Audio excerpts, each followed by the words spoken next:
जय माता दी। नवरात्रि का 7वां दिन मां कालरात्रि को समर्पित है, जिनका नाम सुनते ही शत्रु कांप उठते हैं। आज हम आपको सुनाएंगे मां कालरात्रि की उस पौराणिक कथा को जिसमें उन्होंने रक्त बीज का अंत किया। तो बने रहिए हमारे साथ इस अलौकिक कहानी के लिए। नवरात्रि के 7वें दिन की कथा, मां कालरात्रि की पावन कथा। नमस्कार। नवरात्रि का पावन पर्व हिंदू धर्म में नारी शक्ति की आराधना का प्रतीक है। ये 9 रात्रियों का उत्सव मां दुर्गा के 9 स्वरूपों को समर्पित होता है, जो प्रत्येक दिन एक विशेष रूप में प्रकट होकर भक्तों की रक्षा करते हैं। नवरात्रि के 7वें दिन, जो महासप्तमी के नाम से जाना जाता है, मां दुर्गा का 7वां स्वरूप मां कालरात्रि की पूजा की जाती है। मां कालरात्रि काल की रात्रि का प्रतीक है, जो अंधकार, भय और दुष्ट शक्तियों का संहार करने वाली हैं। उनका स्वरूप भयावह लगता है, लेकिन वे भक्तों के लिए अत्यंत दयालु और कृपालु हैं। वे अकाल मृत्यु, शत्रुओं और समस्त भयों से रक्षा करती हैं। इस दिन सफेद या ग्रे रंग का वस्त्र धारण करना शुभ माना जाता है। मां कालरात्रि की पूजा विधि सरल लेकिन श्रद्धापूर्ण होती है। प्रातः स्नान करने के बाद स्वच्छ वस्त्र पहने, कलश स्थापना करें, फिर मां की मूर्ति या चित्र के समक्ष दीप प्रज्वलित करें। उन्हें काले कपड़े, नीले फूल और गुड़ से बने भोग अर्पित करें। मुख्य मंत्र है ओम कालरात्रे नमः। आरती के बाद कथा पढ़ना विशेष फलदायी होता है। अब आइए मां कालरात्रि की विस्तृत पौराणिक कथा सुने, जो देवी भागवत पुराण और मार्कंडेय पुराण से प्रेरित है। यह कथा न केवल धार्मिक महत्व रखती है, बल्कि जीवन के संघर्षों से विजय प्राप्त करने की प्रेरणा भी देती है। कथा का प्रारंभ प्राचीन काल की पृष्ठभूमि। बहुत प्राचीन काल की बात है, जब देवताओं और असुरों के बीच अनंत युद्ध छिड़ा हुआ था।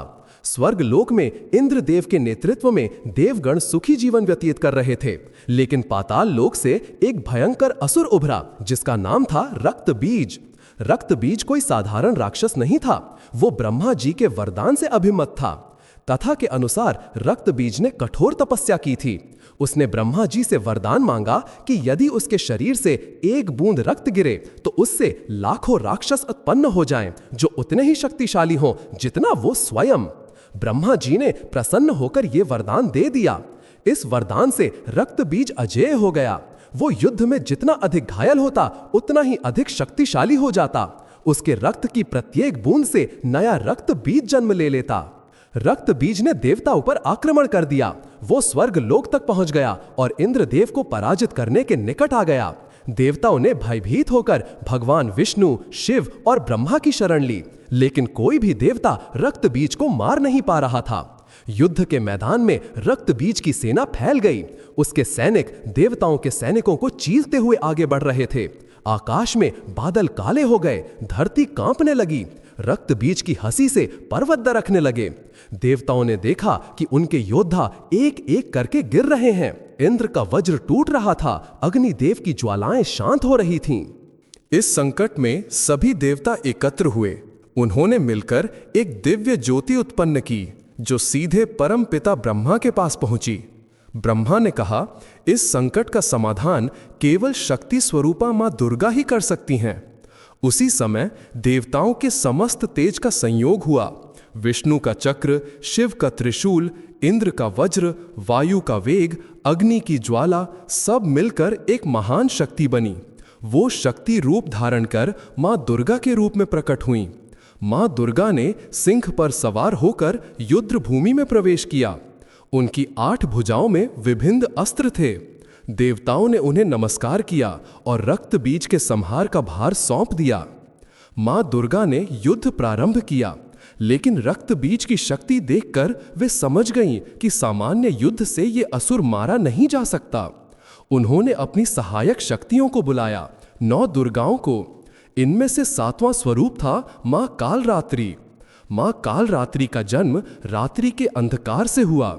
उनका रंग काला था, बाल खुले लहराते हुए, 4 भुजाएं, दाहिनी ऊपरी में खड्ग, निचली में घंटा, बाईं ऊपरी में त्रिशूल, निचली में वरद मुद्रा, गर्दन में सांप की माला धारण किए हुए।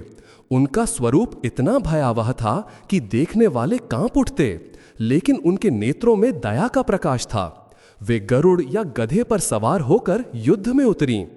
युद्ध का प्रारंभ, रक्त बीज का उदय। नवरात्रि का 7वां दिन मां कालरात्रि की पूजा के लिए समर्पित है, जिनका स्वरूप भयावह होने के बावजूद भक्तों के लिए कल्याणकारी और रक्षक है। यह कथा रक्त बीज के उदय और मां कालरात्रि के साथ उसके युद्ध की विस्तृत गाथा है, जो पौराणिक ग्रंथों जैसे देवी भागवत पुराण और मार्कंडेय पुराण से प्रेरित है।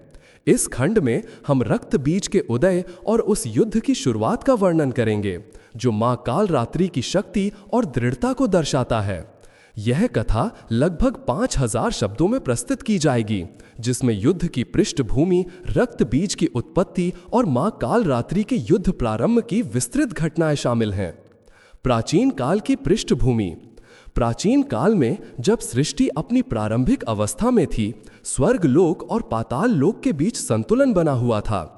स्वर्ग लोक में इंद्रदेव के नेतृत्व में देवता सुख और समृद्धि का जीवन जी रहे थे। उनके पास अप्सराओं के नृत्य, गंधर्वों का संगीत और अमृत का आनंद था। दूसरी ओर पाताल लोक में असुर अपनी शक्ति बढ़ाने में लगे थे। असुरों का नेतृत्व विभिन्न शक्तिशाली राक्षस करते थे, जो समय समय पर स्वर्ग पर आक्रमण करते और देवताओं को चुनौती देते। लेकिन इस बार एक ऐसा असुर उभरा जिसने सारी सृष्टि को भयभीत कर दिया। उसका नाम था रक्त बीज। रक्त बीज कोई साधारण राक्षस नहीं था। वो असुरों के कुल में जन्मा एक ऐसा योद्धा था जिसने अपनी तपस्या से ब्रह्मा जी को प्रसन्न किया था। रक्त बीज का जन्म पाताल के सबसे गहरे और अंधेरे क्षेत्र में हुआ था, जहां सूर्य की किरणें कभी नहीं पहुंचती थीं। वहां की नदियां रक्त के रंग की थीं और हवाएं विषैली थीं। रक्त बीज का शरीर विशाल था, उसकी आंखें लाल थीं और उसका स्वर इतना भयावह था कि सुनने वालों के हृदय कांप उठते। उसने अपनी तपस्या के लिए एक सुनसान गुफा चुनी, जहां उसने हजारों वर्षों तक कठोर तप किया। उसकी तपस्या इतनी तीव्र थी कि अग्नि की ज्वालाएं उसके चारों ओर नाचने लगी और पाताल की धरती थरथराने लगी। ब्रह्मा जी अंततः प्रकट हुए। उन्होंने रक्तबीज से कहा, हे असुर, तुम्हारी तपस्या से मैं प्रसन्न हूं, मांगो, क्या वरदान चाहिए। रक्तबीज ने चतुराई से सोचा। वह जानता था कि युद्ध में योद्धा की मृत्यु रक्तपात से होती है। उसने कहा, हे प्रभु, मुझे ऐसा वरदान दो कि मेरे शरीर से यदि एक बूंद रक्त भी धरती पर गिरे तो उससे मेरे समान ही शक्तिशाली एक नया रक्तबीज उत्पन्न हो। ब्रह्मा जी ने उसकी चतुराई देखी, लेकिन वरदान देने का वचन दे चुके थे। उन्होंने कहा, तथास्तु। इस वरदान ने रक्तबीज को अजेय बना दिया।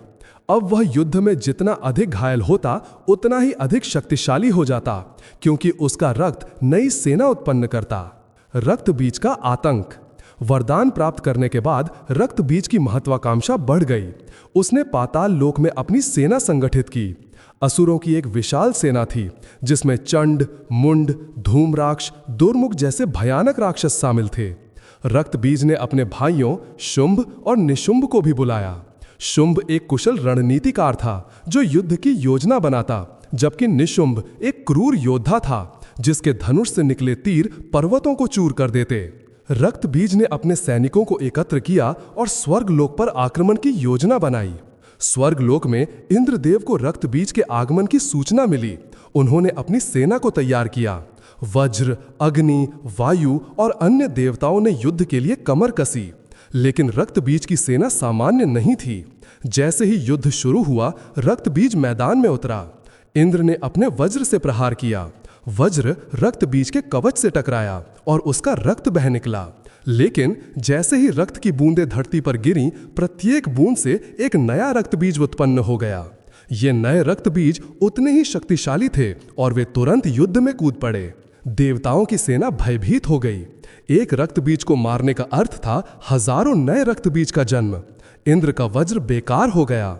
अग्निदेव ने अपनी ज्वालाएं भेजीं, लेकिन रक्त बीज की हंसी ने उन्हें ठंडा कर दिया। वायुदेव ने तूफान उठाया, लेकिन रक्त बीज के रक्त ने तूफान को लाल कर दिया। युद्ध का मैदान रक्त से सराबोर हो गया। आकाश में काले बादल छा गए और धरती पर अंधेरा फैलने लगा। रक्त बीज की हंसी गूंज कर ही थी, मैं अजेय हूं, कोई मुझे नहीं मार सकता। देवताओं ने हार मानने की कगार पर पहुंचकर त्रिदेवों ब्रह्मा, विष्णु और शिव की शरण ली।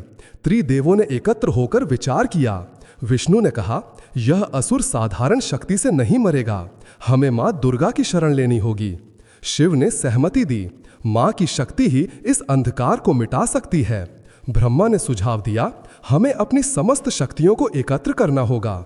देवताओं ने मिलकर एक महान ज्योति उत्पन्न की, जिसमें इंद्र का वज्र, विष्णु का चक्र, शिव का त्रिशूल, अग्नि की ज्वाला और वायु का वेग समाहित था। यह ज्योति मां दुर्गा के रूप में प्रकट हुई। मां दुर्गा का आगमन।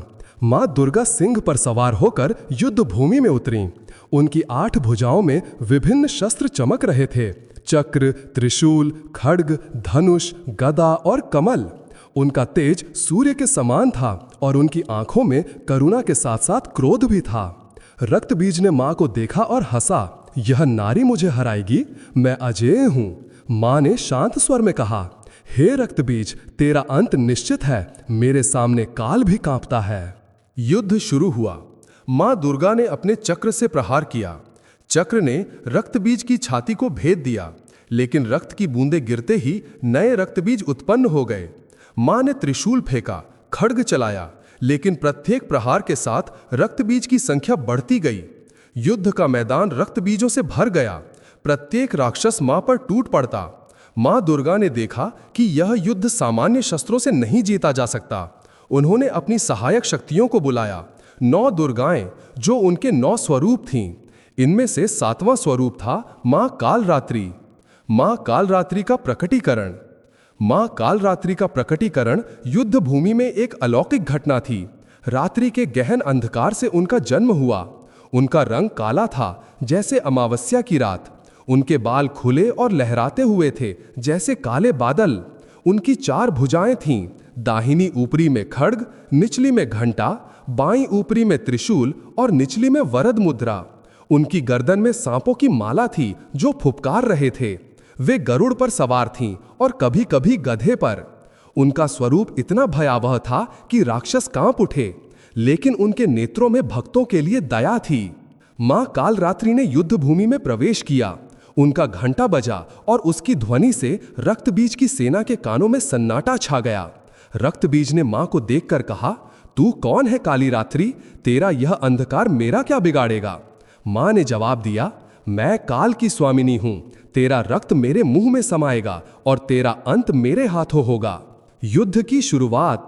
युद्ध का प्रारंभ भयंकर था। रक्त बीज ने अपनी विशाल गदा उठाई और मां कालरात्रि पर प्रहार किया। मां ने अपने खड्ग से गदा को काट दिया। गदा के टुकड़े हवा में बिखर गए। रक्त बीज ने क्रोध में आकर तलवार चलाई। मां ने त्रिशूल से उसका प्रहार रोका। त्रिशूल और तलवार की टक्कर से चिंगारियां निकलीं। आकाश में बिजली कड़कने लगी। रक्त बीज ने अपने रक्त का जादू शुरू किया। उसने जानबूझकर अपने शरीर को घायल किया ताकि रक्त बहे और नए रक्त बीज जन्म लें। जैसे ही उसका रक्त धरती पर गिरा, सैकड़ों रक्त बीज उत्पन्न हो गए। ये राक्षस तुरंत मां पर टूट पड़े। प्रत्येक राक्षस के पास वही शक्ति थी, वही क्रूरता। मां कालरात्रि ने देखा कि यह युद्ध रक्त को रोकने का युद्ध है। उन्होंने अपना मुंह खोला। उनका मुंह इतना विशाल था कि वह आकाश को निगल सकता था। मां ने खड्ग से रक्त बीज का सिर काटा। रक्त की धारा बही, लेकिन मां ने उसे अपने मुंह में समा लिया। एक भी बूंद धरती पर नहीं गिरी। नए राक्षस जन्म नहीं ले सके। रक्त बीज चिल्लाया, यह क्या जादू है? मां ने कहा, यह जादू नहीं, मेरी शक्ति है। मैं कालमात्री हूं जो काल को भी निगल लेती है। रक्त बीज ने अपनी सेना को बुलाया। शुंभ और निशुंभ आगे आए। शुंभ ने अपनी गदा से प्रहार किया, लेकिन मां के सांप ने उसे लपेट लिया। सांप की फुफकार से शुंभ का हृदय बैठ गया। मां ने खड्ग से उसका सिर काटा और रक्त को पी लिया। निशुंभ ने धनुष उठाया, लेकिन मां की घंटा की ध्वनि ने उसके तीरों को हवा में रोक दिया। मां ने त्रिशूल से निशुंभ को भेद दिया। उसका रक्त भी मां के मुंह में समा गया। एक भी बूंद धरती पर नहीं गिरी। नए राक्षस जन्म नहीं ले सके। रक्त बीज चिल्लाया, ये क्या जादू है? मां ने कहा, यह जादू नहीं, मेरी शक्ति है। मैं कालरात्रि हूं जो काल को भी निगल लेती है। रक्त बीज ने अपनी सेना को बुलाया। शुंभ और निशुंभ आगे आए। शुंभ ने अपनी गदा से प्रहार किया, लेकिन मां के सांप ने उसे लपेट लिया। सांप की फुफकार से शुंभ का हृदय बैठ गया। मां ने खड्ग से उसका सिर काटा और रक्त को पी लिया। निशुंभ ने धनुष उठाया, लेकिन मां की घंटा की ध्वनि ने उसके तीरों को हवा में रोक दिया। मां ने त्रिशूल से निशुंभ को भेद दिया। उसका रक्त भी मां के मुंह में समा गया। रक्त बीज की रणनीति। रक्त बीज ने देखा कि उसकी सेना कमजोर पड़ रही है। उसने अपनी रणनीति बदल दी। उसने अपने रक्त को हवा में उछाला ताकि वह धरती पर न गिरे। लेकिन मां कालरात्रि ने अपने गरुड़ को बुलाया। गरुड़ ने हवा में उड़कर रक्त की बूंदों को पकड़ लिया। मां ने फिर खड्ग चलाया। रक्त बीज का एक हाथ कट गया। रक्त बरसा, लेकिन मां ने उसे पी लिया। रक्त बीज ने क्रोध में अपने शरीर को और घायल किया। वो चाहता था कि रक्त की बाढ़ आ जाए और मां उसमें डूब जाए, लेकिन मां का मुंह एक सागर की तरह था जो सब कुछ निगल रहा था। युद्ध रात तक चला। रक्त बीज की सेना कम होती गई। चंड और मुंड ने भी प्रहार किया, लेकिन मां की शक्ति के सामने वे टिक नहीं सके। चंड की गदा टूटी और मुंड का भाला मां के त्रिशूल से कट गया। मां ने अपने सांप को छोड़ा, जिसने चंड को काट लिया। चंड जहर से तड़पने लगा। मुंड भागा, लेकिन मां का खड्ग उसके पीछे था। उसका सिर कट गया और रक्त मां ने पी लिया। युद्ध का विस्तार। रक्त बीज ने अब अपनी अंतिम शक्ति का उपयोग किया। उसने अपने शरीर को विशालकाय बना लिया। उसकी भुजाएं अनगिनत हो गईं। प्रत्येक में एक शस्त्र था। वो बोला, मैं अमर हूं, मेरा रक्त अनंत है। मां कालरात्रि ने भी अपना रूप विस्तारित किया। उनके नेत्रों से अग्नि निकली और उनके बाल हवा में तूफान की तरह लहराने लगे। सांपों की माला फुफकारने लगी। मां ने खड्ग से प्रहार किया। रक्त बीज का आधा शरीर कट गया। रक्त की वर्षा हुई, लेकिन मां ने उसे निगल लिया। रक्त बीज भागने लगा। वो पर्वतों पर चढ़ा, नदियों में कूदा, जंगलों में छिपा, लेकिन मां कालरात्रि पीछे थीं। उनके गरुड़ ने रक्त बीज को खोज निकाला। मां ने त्रिशूल फेंका। रक्त बीज का सिर कटा और रक्त मां के मुंह में समा गया। युद्ध भूमि में शांति छाने लगी। रक्त बीज की सेना भयभीत होकर भागने लगी। मां ने अपने घंटे की ध्वनि से उन्हें रोक दिया। उनकी सेना एक एक करके मारी गई। युद्ध का अंतिम चरण। अंत में रक्त बीज अकेला रह गया। उसने अपनी सारी शक्ति एकत्र की।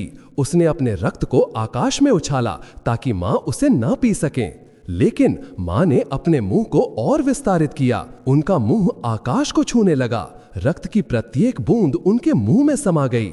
रक्त बीज चिल्लाया, ये असंभव है। मां ने कहा, काल के सामने कुछ भी असंभव नहीं। अंतिम प्रहार में मां ने त्रिशूल से रक्त बीज के हृदय को भेद दिया। उसका शरीर धराशायी हो गया। रक्त की अंतिम बूंद भी मां ने पी ली। रक्त बीज का अंत हो गया। निष्कर्ष, इस युद्ध के साथ मां कालरात्रि ने सिद्ध कर दिया कि कोई भी शक्ति, चाहे वो कितनी भी अजेय क्यों ना हो, उनके सामने टिक नहीं सकती। रक्त बीज का उदय और उसका आतंक सृष्टि के लिए एक भयानक संकट था, लेकिन मां कालरात्रि की शक्ति ने उसे समाप्त कर दिया। ये कथा हमें सिखाती है कि साहस, शक्ति और दृढ़ता से कोई भी बाधा पार की जा सकती है। मां कालरात्रि की पूजा न केवल भय का नाश करती है, बल्कि आत्मविश्वास और सकारात्मकता भी प्रदान करती है। कथा का मध्य भाग, अन्य असुरों का संहार। लेकिन कथा यहीं समाप्त नहीं होती। रक्त बीज के संहार के बाद भी अंधकार फैला रहा। पाताल से एक और राक्षस उभरा, कालदंड। कालदंड काल का दंड स्वरूप था जो समय को रोक सकता था। वो बोला, मैं काल का स्वामी हूं, तू मेरी रात्रि कैसे हराएगी? मां कालरात्रि हंस पड़ी, काल तो मेरे चरणों में है। कालदंड ने समय रोकने का जादू किया। युद्ध रुक गया। देवता चिंतित हो गए, लेकिन मां ने अपनी घंटा बजाई। घंटे की ध्वनि समय को तोड़ दी। कालदंड का जादू उलट गया। वो बूढ़ा हो गया। मां ने त्रिशूल से उसे भेद दिया। इसके बाद चंड और मुंड आए। चंड लाल आंखों वाला था, मुंड गंजा और भयानक। वे दोनों ने मिलकर मां पर आक्रमण किया। चंड ने गदा चलाई, मुंड ने भाला। मां ने सांप को छोड़ा, सांप ने चंड को काट लिया। चंड जहर से तड़पने लगा। मुंड भागा, लेकिन मां का खड्ग उसके पीछे था। मुंड का सिर कट गया। रक्त फिर मां ने पी लिया। अब असुरों की सेना भयभीत हो गई। वे भागने लगे। मां कालरात्रि ने गरुड़ पर सवार होकर पीछा किया। गरुड़ की चोंच से असुर मरने लगे। एक असुर धूम्राक्ष धुंध फैला रहा था। धुंध में मां अदृश्य हो गईं, लेकिन मां के नेत्रों से प्रकाश निकला। वो प्रकाश धुंध को चीर गया। धूम्राक्ष दिख गया। मां ने त्रिशूल फेंका। धूम्राक्ष मारा गया। फिर आया दुर्मुख जो विषैले तीर चलाता था। उसके तीर हवा में विष फैला देते। मां ने वरद मुद्रा से विष को शांत किया। दुर्मुख का वध हुआ। इस प्रकार मां कालरात्रि ने एक एक करके असुरों का संहार किया। प्रत्येक वध के बाद रक्त को पीकर उन्होंने नए राक्षसों का जन्म रोका। देवताओं ने दूर से देखा। इंद्र बोले, ये कैसे संभव है? मां का मुंह रक्त से लाल हो गया, लेकिन उनकी शक्ति अक्षय है। विष्णु ने कहा, यह कालरात्रि का रहस्य है। वे रात्रि हैं जो अंधकार को निगल लेती हैं। युद्ध रात भर चला। आकाश में चंद्रमा छिप गया। तारे कांपने लगे। धरती पर रक्त की नदियां बहने लगीं, लेकिन मां ने सब पी लिया। सुबह होते होते मैदान साफ हो गया। केवल मां कालरात्रि खड़ी थीं, सिंह पर सवार विजयी। कथा का चरम, रक्त बीज का अंतिम संहार और भक्तों की रक्षा।